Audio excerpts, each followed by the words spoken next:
Yali Madad to all friends, and thank you for joining us.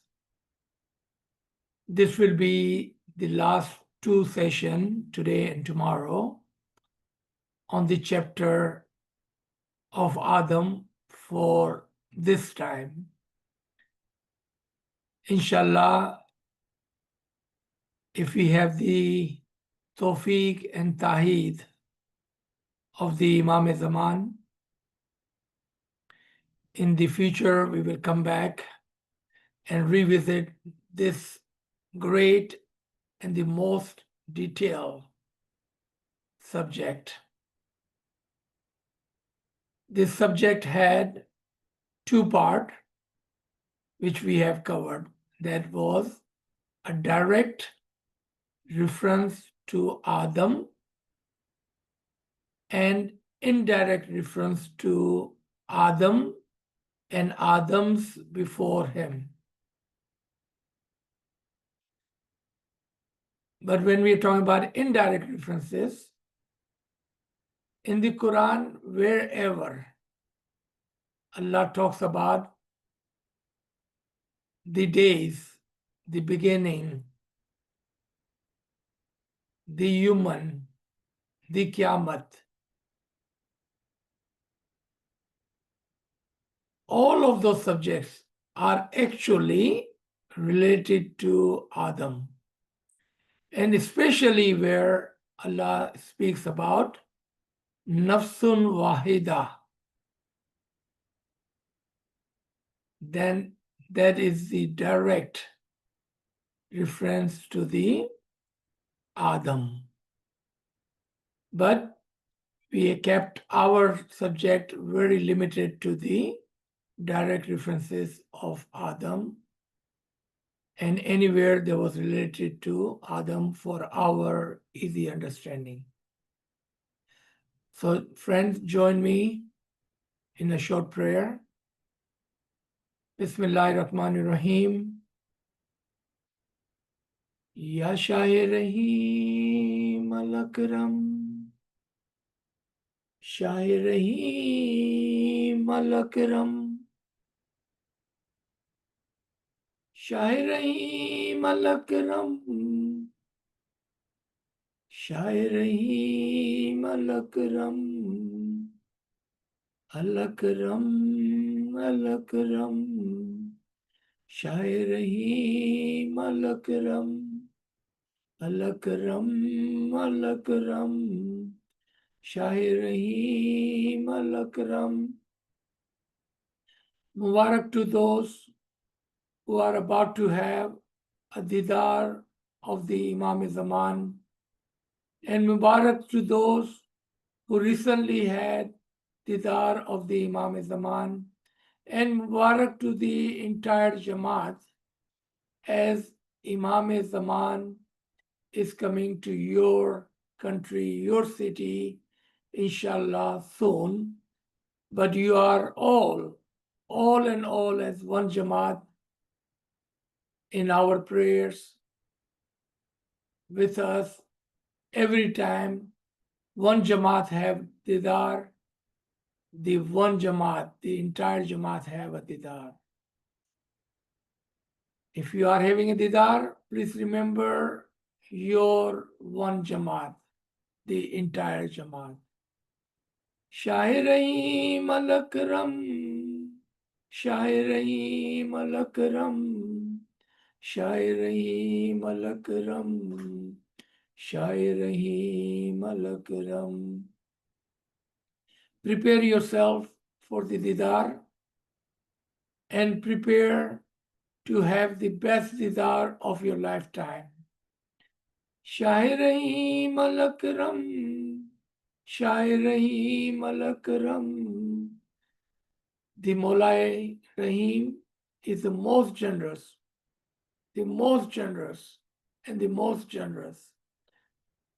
Shah-e Rahim al-Akram, Shah-e Rahim al-Akram, Shah-e Rahim al-Akram, Shah-e Rahim al-Akram.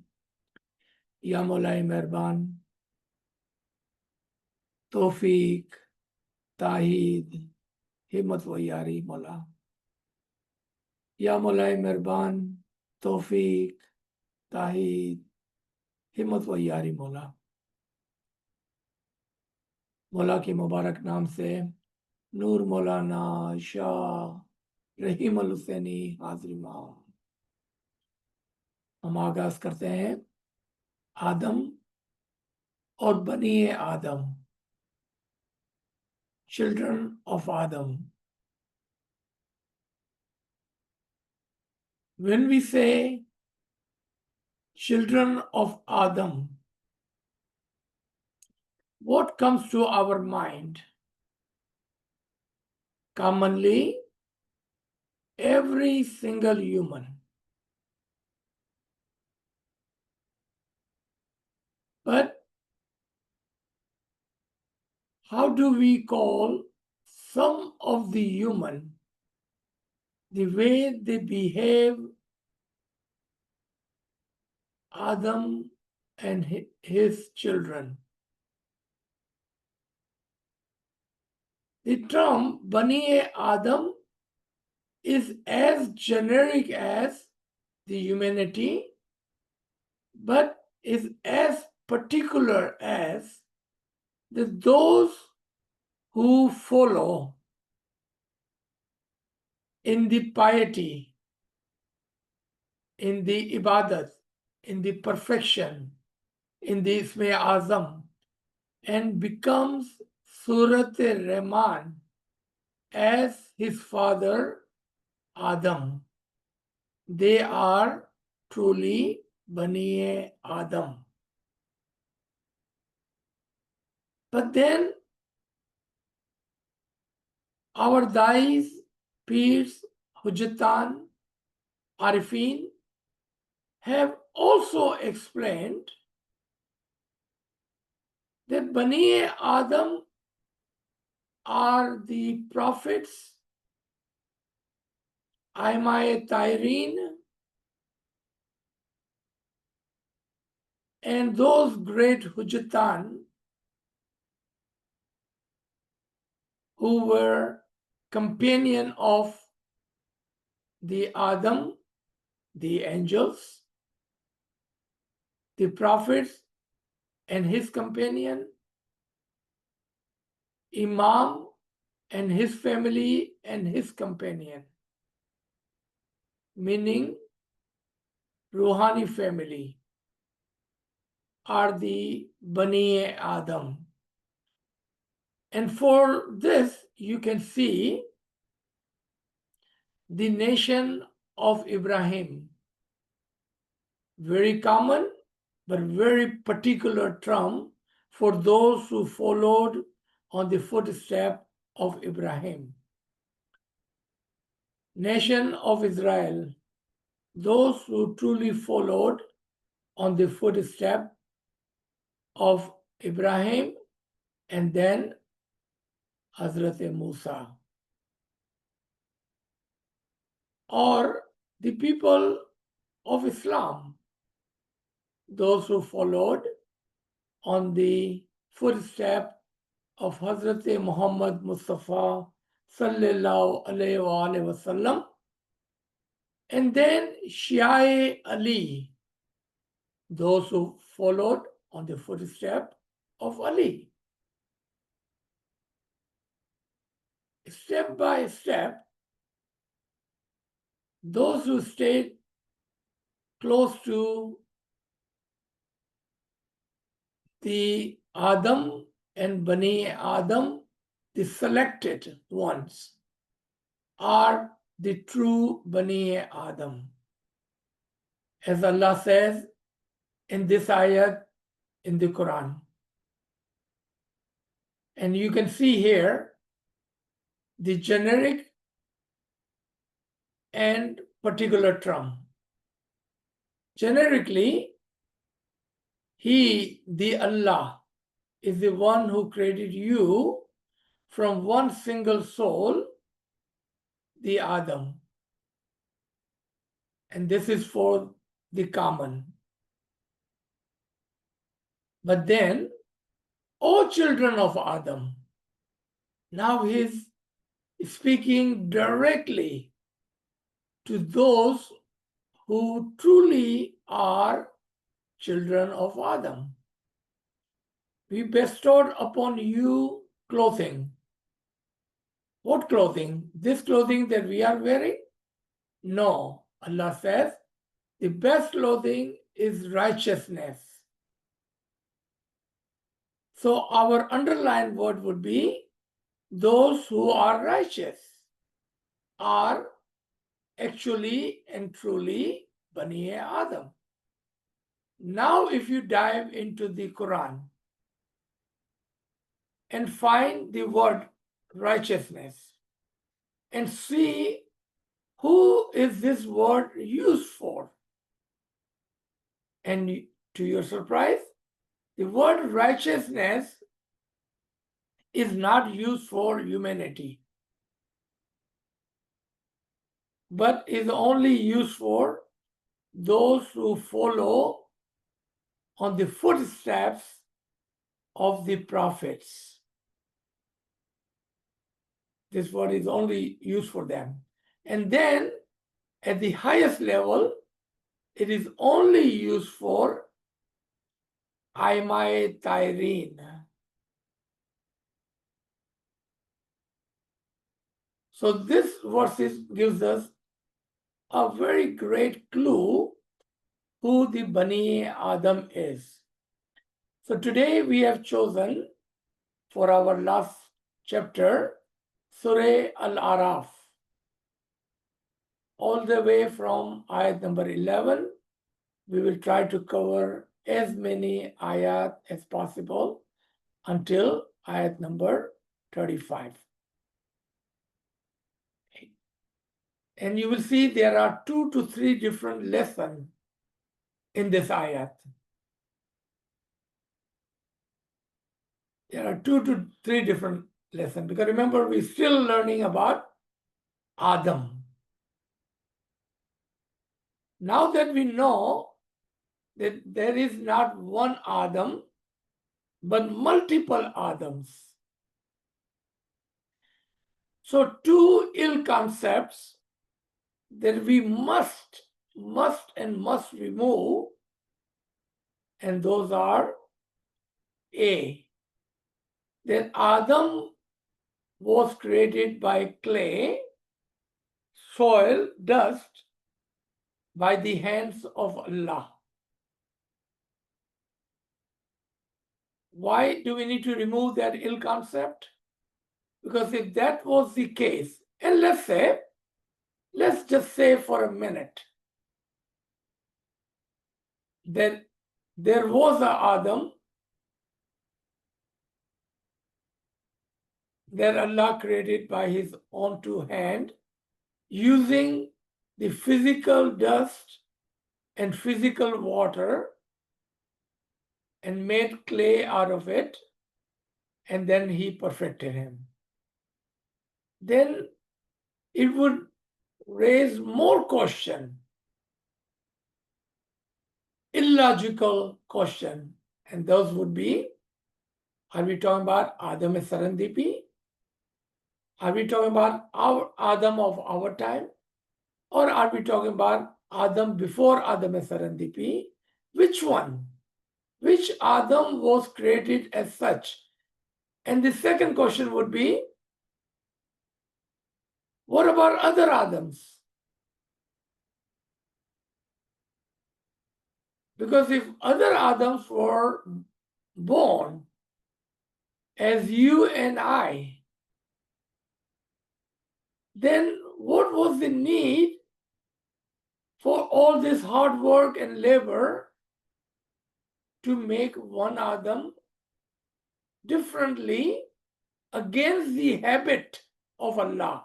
And Allah's habit does not change.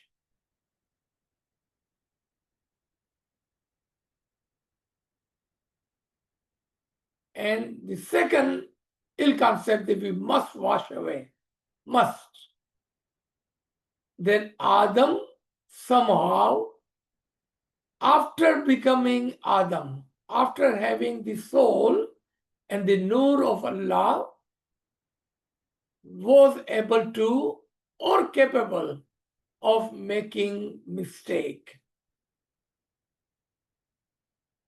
As a human, we can make mistake, but we do not have yet the Ruhul Qudus, the soul and the Nur of Allah. Once we have that, we will no longer be able to make mistakes. Because saying that Adam was able to make mistake after having the soul and the Nur and being perfected by the Lord himself, and then he made a mistake, or he could make a mistake, he was capable of making mistake. Nozbillah, we are saying Allah subhanahu wa ta'ala, Nozbillah, made mistake. So these two ill concepts must be removed from our vocabulary, from our thoughts and our hearts. So may we learn about the Adam with the clear heart and clear concepts. So let's start with Surah Araf, ayat number 11. Because we have covered some of them, I will just read them, but if it needs to be, I will explain. So the story goes, it was we. And the question is, who are we? Did Allah have help? It was we who created you and gave you shape. Then we commanded the angels to prostrate to Adam, and they prostrated. Not so Iblis. He refused to be of those who prostrate. Here, and with this, I will leave you with a question. If Iblis was an angel, a heavenly angel,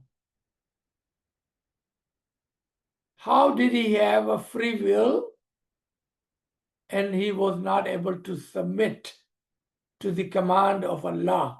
Because angels, heavenly angels, does not have free will. Allah said, what prevented you from the prostrating when I command you to do so? The shaitan replied and said, I'm better than him. You created me from fire and him you created from the clay. He was reminding Allah, as Allah subhanahu wa ta'ala, Nozbillah, had forgotten the creation of Iblis and the creation of Adam. Here I will leave you with a question. What kind of creation there would be with the fire? Clay, we understand, because the clay, you can make a small pieces of objects, whereas in the fire, everything burns and nothing exists. So how was how was Iblis created by fire? Then Allah said, get down from here. It does not behove you to be arrogant here. So be gone. You will be among the disgraced ones. Was there already few or some or many disgraced ones before Iblis? Does that mean Iblis was not the first one to be disgraced? And we thought Adam was the first of the creation, and Adam was the first amongst the human, and Iblis was the first to ever refuse the command of Allah. Then who are this disgraced one that he would be amongst? Ayat number 14 and 15. Shayatin replied, or Shaitan replied, give me recipient a delayed judgment till the day they shall be raised and resurrected. Meaning, give me chance, or don't push me away from your side. Let me sit on Sirat al-Mustaqim until the day of Qiyamah, and then you may judge me, but not today. So Allah granted him a delayed judgment. But look what he's saying to Allah now. That because you led me astray, not only he made a mistake, but he's blaming Allah that you led me astray. I will certainly sit in wait to ambush them, meaning humans, on your path, Sirat al-Mustaqim. He's directly challenging Allah subhanahu wa ta'ala, who is above all else and who has the command of everything. How big was this shaitan that he could challenge Allah subhanahu wa ta'ala? Or is this a different story? It's not about one Iblis, and it's not definitely about Allah subhanahu wa ta'ala.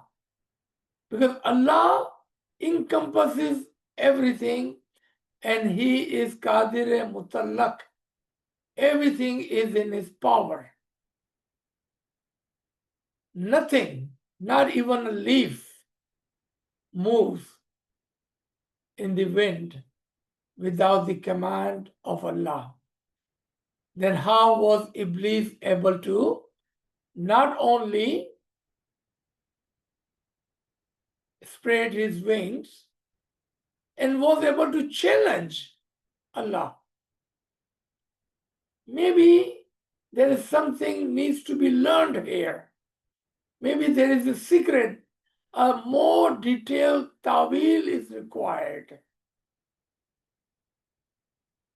Did I not say? We have not even touched on the surface of the secret of Adam. We just learned the story the way it was told. To learn the secrets of the Adam, it will require many, many sessions and a part of your lifetime and mine. Because Adam and his secrets are much, much detailed and require dedication in the part of the learner, and definitely dedication on the part of the teacher to teach patiently, slowly, one step at a time, unveiling one secret at a time. for easy digestion for the learner. Ayat number 17. Then I will come upon them from the front and from the rear and from their right and from their left. And you will not find most of them human grateful. Now this is the ayat we will discuss and ponder on. How does Iblis, Shaitan, deceive humans? And he spelled out exactly how he would do it, and we still get deceived by him every day, again and again, for our entire life. If he was very discreet and have not told us how he would do it, then tomorrow we would have excuse that, Ya Allah, this Shaitan, he cheated us and I did not know how he would do this. But look how openly it is written where he is going to do it on Sirat al-Mustaqim. How he's going to do it? From the front, from the rear, from the right and from the left, from everywhere. So what he's saying, if you are on Sirat al-Mustaqim, just know it, I'm very close to you. And I will be four side of you. So if you are amongst the 5 people, and I'm just giving you an example, do not take it literally. If you are amongst the 5 people, and you are the righteous one, and you are the mu'min, and you are the one on Sirat al-Mustaqim in the center, you will be the only one out of 5. 80% of the humanity would not be on Sirat al-Mustaqim. How could I say that? That is so wrong. I myself even don't believe that, what I just said.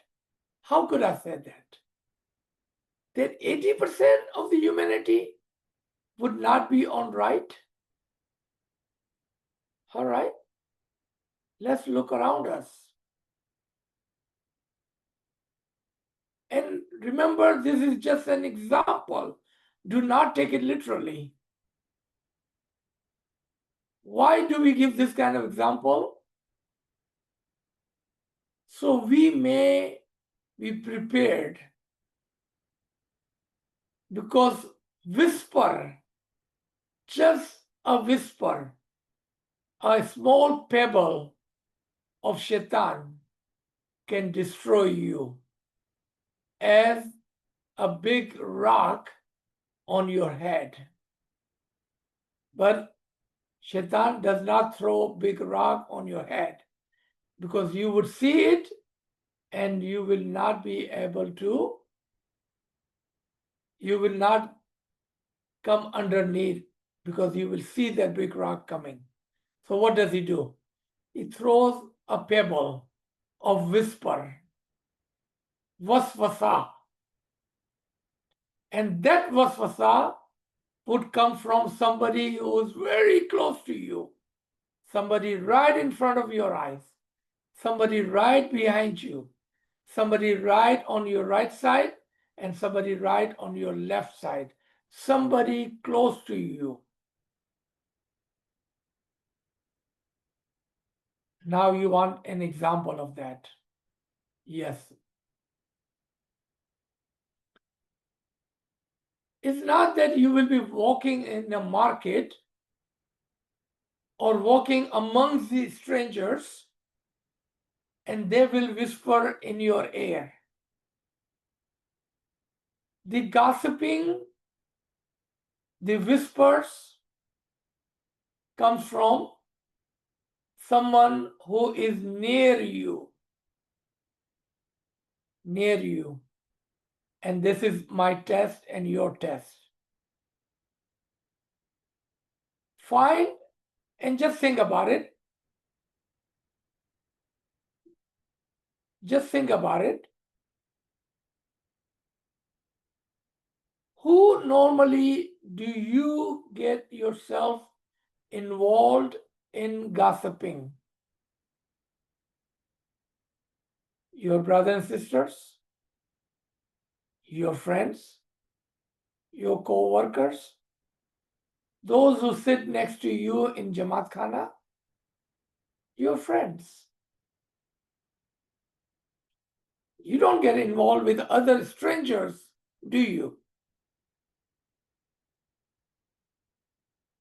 To us, shayateen would be a funny looking, monster looking, strange looking shayateen. But shayateen comes in all shapes and form. And they look just like you and me. And they are amongst us and very close to us.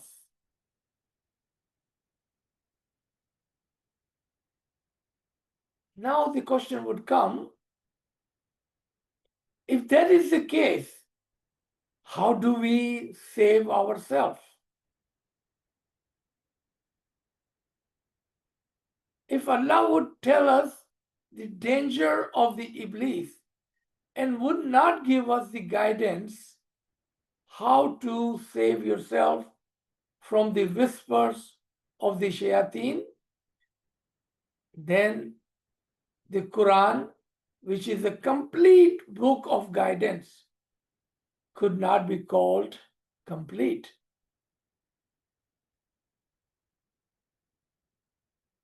The example of Maryam, how was she given the soul of Allah just like Adam? How did Allah blew his nur into Maryam just like Adam? Because she did one thing and one thing only. You know what that thing was? She safeguarded her heirs. She would not let any gossiping, knowledge of the other, ill concepts, any error come into her ears, because she had closed her ears toward all of the things which was against her and not beneficial for her soul. She blocked, completely blocked. Our Peer says,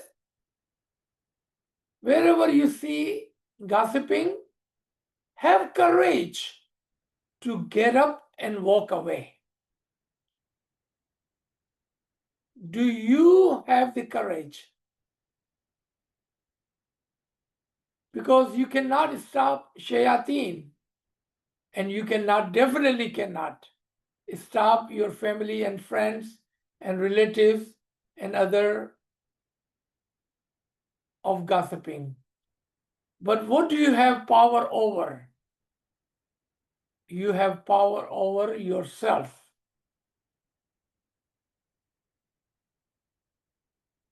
And do you find that courage in yourself? Ja ninda thaye uthine chalwano. Wherever you find that there is a gossiping, get up, leave, run away. Do not be amongst them. And you have a free will. You have a power over yourself to do so. I remember in our basic courses back in 2020 during COVID, our friends would ask, especially our sisters, that what about if this was within the family? How do you get up and leave? Because that would be so bad. I will be singled out due to that. I would be afraid to do that. That's why I asked, do you have courage to do so? I have given this example to them. Let's say you are walking somewhere, going to market, going to Jamaat Khana, going to school or dropping your kids to school. If you see pile of water or mud or small snake or animal, do you keep walking into the mud, into the water, toward the animal? Or do you change your path? Or do you change your path? Of course you change your path. You will not let your clothes get wet or muddy, or you will not let those animals touch you and make you dirty. So you do what? You change your path. If that is the true for your clothes, why is it not practiced for your soul and your intellect? Because once you hear the whisper of the shaitan, which will come from very near you, from the front of you, from the behind you, and from the right side of you, from the left side of you, someone close to you. This is what happened. This whisper, like a small pebble in your heart, will grow and will grow and will grow. Never stop. Now that you have that in your heart, so your ears have gone dirty and your heart is gone muddy. Next thing, when you will see that person that you were or they were gossiping about and you were involved yourself in it, whenever you will see that person, your eyes will tell you the story. Now you have made your eyes dirty. Next thing, when you will see somebody, you will also talk about that person. Because now that you heard and you have seen, you will talk about it. Now you made your tongue dirty. Your tongue dirty. So out of the five senses, four of the senses are dirty now. You know why? Because the last fifth sense of the touch, you let the shaitan touch you and you did not even know. In Surah Sad, Hazrat Ayyub says to Allah, Ya Allah, shaitan have touched me and therefore I have become spiritually sick. Shaitan touched you and you did not even know that he have touched you, and therefore your other four senses have gone ill. Because you walked right into the mud, puddle of water, near a dirty animal, and did not change your path. Because Allah have given you the free will and a power over yourself to do so. But then it is up to you to do that. So this was ayat number 17. How and where shayateen will come over you. And look how right he was that, Ya Allah, the most of them human will not be grateful. They will not follow your path. And that's why I said 80-20% rule applies here. Only 20%.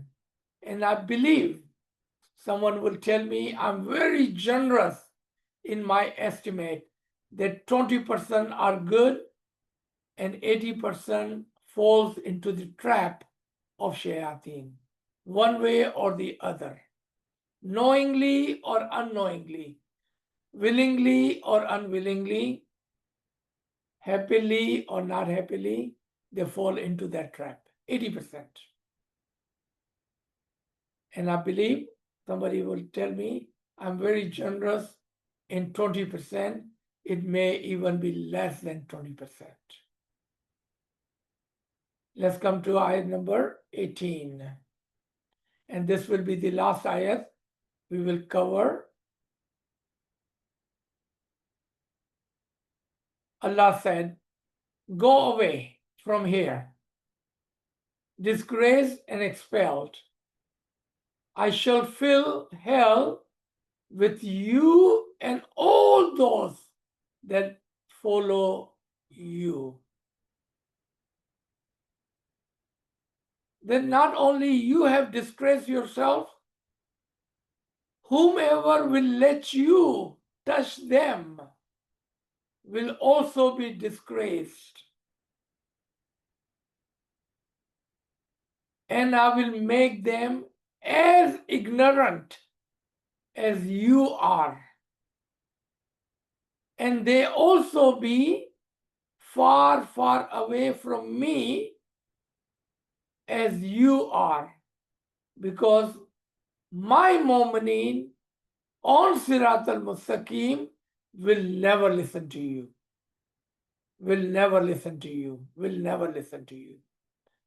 My friends, my brother and sister, do not let shaitan touch you, as you will become sick. Sick by your heart, iman, your thoughts. Do not let him touch you. Your concepts must be right. You cannot have ill concepts when it comes to the humanity, insaniyat, when it comes to your religion, when it comes to your faith, your belief. Make sure your concepts are clear and not ill. Stay away from the whisper of the shaitan. Safeguard yourself as you would in your worldly matter. You do not let shayateen tell you to do things just like that. Safeguard your soul and your faith, your iman, your beliefs, so he may not touch. And watch for those shayateen in the form of human. Do not let them whisper anything of the ill into your ears. Because if you let them, it will multiply and you will become sick. I will tell you a story, a light-hearted story that our teacher would tell us. And you will see how the whisper or the one single pebble of shaitan multiplies in your heart if you let that happen to yourself. Here goes the story. One day, two good neighbors, one neighbor doing something outside his door, other neighbor comes out, just rushing toward his car. He slams his door, not say Yali Madad, not acknowledge his friend and neighbor standing in front of him, rush toward his car, get in his car, and with the full speed, reverse and take off. Now, Shaitan whispered into the heart of the neighbor. Do you see how he behaved today? What do you think he is? What does he think he is? He must think he's better than me. And then the whisper got bigger. I think he started to behave like this since he bought that new car. He don't care how fast he's driving in the neighborhood. What about our children playing? He just don't care. Oh yeah, remember, not only him, his wife also behaving strangely lately. Who does she think she is? Oh yeah, even their children, they think they are better than my children. Whole family is no good. And all of a sudden, Shaitan whispered more. I even remember when his mother was alive, she was not a good person either. She would treat my mother like a dirt. She was a bad woman. And not to even mention his father. He thought he was the king of this neighborhood. He always would look down on us and talk to us like we were nobody and nothing. And the whisper grew and grew, and next thing you know, his entire day is ruined, and the thoughts that whisper the pebble now become the rock and a mountain. His entire day is ruined. This is how a small whisper of the shaitan works in your heart. We cannot just talk about shaitan and not give credit to our angel. So let's take the same story. One day, two good friends, neighbors, one was doing something outside his door. His neighbor comes out, rushes toward his car, gets in his car with the full speed, he takes off. And this neighbor, by the Rahmat and the mercy of the angel says to him in his heart, Ya Mola, I hope my friend, my neighbor is okay. I don't know what's happening to him. He's such a great man, a good friend, a good neighbor. I hope, Ya Mola, everything is okay with him. I hope this was not an emergency. Ya Mola, you protect him. Ya Mola, look at the way he's driving this car. Be with him, Mola, and protect him. Keep him in your wings of mercy. Ya Mola, let me pray for my neighbor, my good friend. Not only him, but his wife and children are the good people. They are such a good family. Ya Mola, look over them, protect them. And I also remember his mother when she was alive. She was always good to my family and my mother. A great friend, a good neighbor to have. And his father was the most humble man. He always thought of himself as a servant of the neighbors. He worked and kept this neighborhood clean for us. Such a great family. Ya Mola, whatever is happening, protect him. Protect him, Mola. Keep him under your wings of mercy. I hope this gives you a hope and two sides. The picture of the two sides is all depends on how you behave, how and what you let in yourself. Do not let Iblis be right and come over you.